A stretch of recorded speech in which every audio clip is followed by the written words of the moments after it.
All right, I'm going to show you how to use the spreadsheet to create a dead ball baseball team. So I've populated some of the stuff I'm going to put on there just to give you an idea. So you should obviously, change these. But this just for our lesson here, use that. So first column here, obviously, is the position or the hitting position. So this is going to be for just the hitters. I'll do a separate spreadsheet later for pitchers because it's totally different. But let's use a DH. But yeah, all the positions here, as well as 5 bench hitters. Then you make up a name for each one. So I've got my first baseman, John Boat. Um, and then, well, let's go left, right. I'll talk about the other stuff over there later as you're creating a player. So, okay, the trickiest part of this spreadsheet is going to be the batting average and the on base percentage. So based on modern baseball, I'm kind of going on the assumption that the team average should be about 270 and the team on base percentage should be about 330.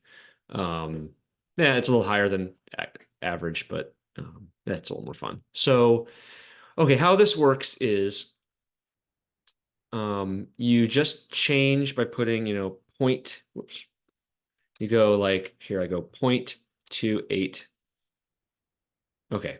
And that's how you change the batting averages. Now over here, the total is 271 for everyone that I've done here. So you actually have in yellow this little thing here.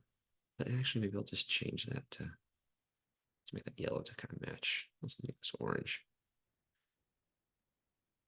Okay.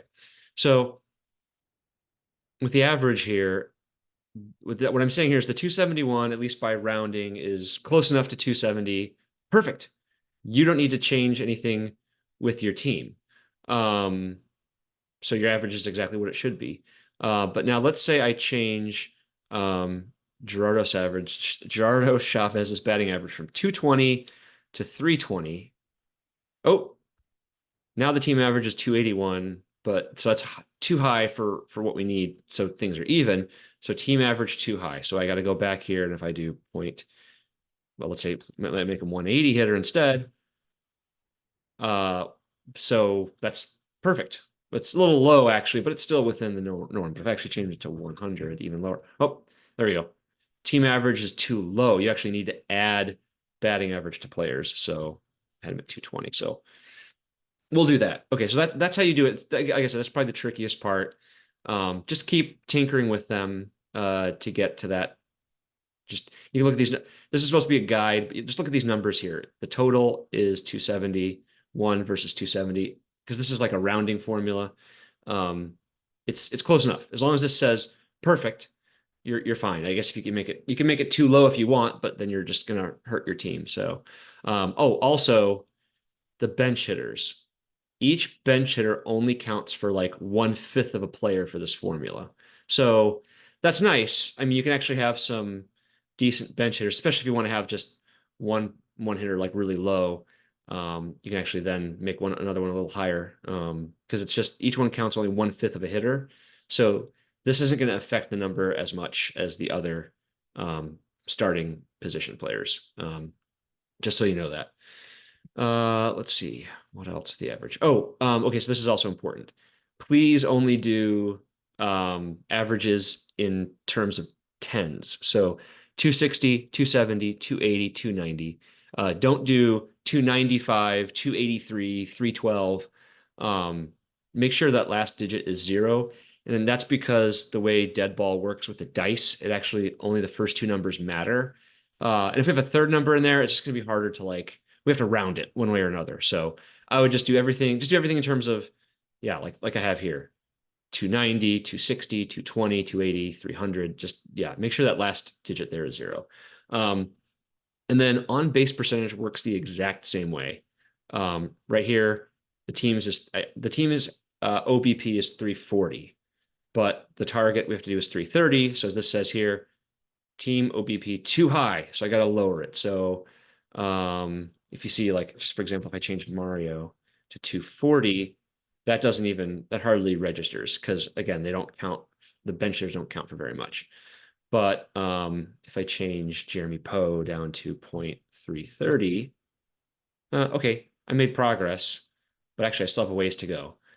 That's because I made everyone 350. So I probably need to start doing 330, 330. Oh, there you go. Now I'm in the perfect zone.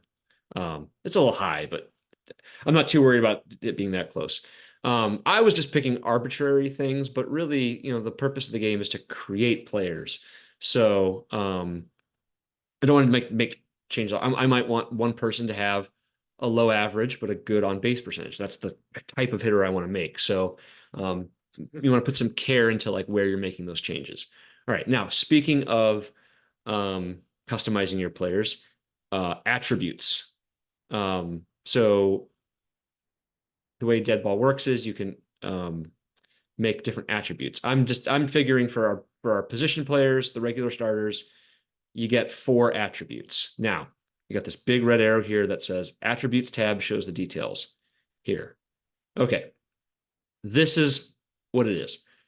Power hitter, elite power hitter, these are all self-explanatory. If you're a good contact hitter, speedy, great defender, tough player. Tough player only affects injuries. Everything else I think is self-explanatory. So just to give you an example of what I did. So Ruud Honkloen from Zeist. I want him to be, so he's my second baseman. I thought to myself, okay, I want him to have good defense up the middle. So I gave him a positive defensive attribute. So D plus. John Boat is like the cleanup hitter, so he's P plus plus, right? So that's the positive attributes. So what I just looking at it, I think what the nice way to do it is I think 10 total attributes, 10 total positive attributes, I think is about right for a team. Seems to be about what makes sense. So this is the cost over here, right? So the power hitter costs 1 of those 10. The elite power hitter costs 2. Yeah, you click on that. So but if you'll notice, I've got a lot of numbers here. And I still have 6 left to use, but I've already got a lot of attributes here because I've added a lot of negative attributes. So each of these good attributes they all cost 1 except the elite power hitter, which costs 2. But over here, we've got stuff that reduces it, right? So this is bad stuff. A weak hitter, an extra weak hitter, a free swinger, a slow runner, poor defender. So let's go back to Ruud. What I've got here is I've got a good defensive player who's also fast, but I gave him a P minus, a weak hitter attribute. So that actually makes well, that formula's not right. Oh, I better fix that. Anyway, well, I'll fix that. Oh no, wait, that is right. Never mind, because it's a positive, a negative, a positive. 1 minus 1 is 0, plus 1 is 1. So that makes sense. And then John Boat, P plus plus, that counts as 2 because it's an elite power hitter. You'll see that there. So Big and McDonald, because he's big, he's slow. So S minus, he's slow. But by putting negative attributes in there, it allows you to put other positive attributes. So, I could do Biggin could be nothing, right? But if I give him P plus, make him a good hitter, but make him slow, that actually gives me more that those two cancel each other out. So I've got more positive attributes. So I can make him a good contact hitter too, for example. And that's how it goes. And I think what's kind of cool about that is, each player should be a collection of these attributes, right? So it's not just this guy's a power hitter, this guy's a good defender. It is, this guy's a good power hitter, but he's a free swinger. He gets that C minus, right?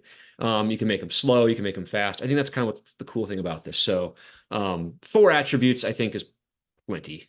So we'll leave it there. Okay, so bench hitters, I should explain. If you want to give a bench hitter an attribute, I thought it's a good idea just to limit to 1, right? It's pinch hitter, it's limited. But that you use up a whole attribute for that. So I want Mario to be a good contact hitter, good have a contact hitter off the bench. I'm willing to use a whole attribute point on that because probably we'll need to use a bench hitter at some point. So then there's also handedness. Everyone needs to be a left-hander or a right-hander, or you can do S for switch. if you want. Again, it's kind of just how you think it should land. Okay, now everything else here, height, weight, age, and birthplace. None of this is required. I'm going to do it because I think it's fun. And that's the idea of this game, is that you're creating these unique players. So I just have an example here for Everart. You've got, he's 5'10", he weighs 230 pounds, age 35, and he's from Baltimore. You do whatever you want. You can make them from the moon if you want. I'm just having fun with that. So I think that's pretty much everything on how to make this spreadsheet work. I'll do something different for pitchers. Just ask me if you have any questions. But yeah, should be fun.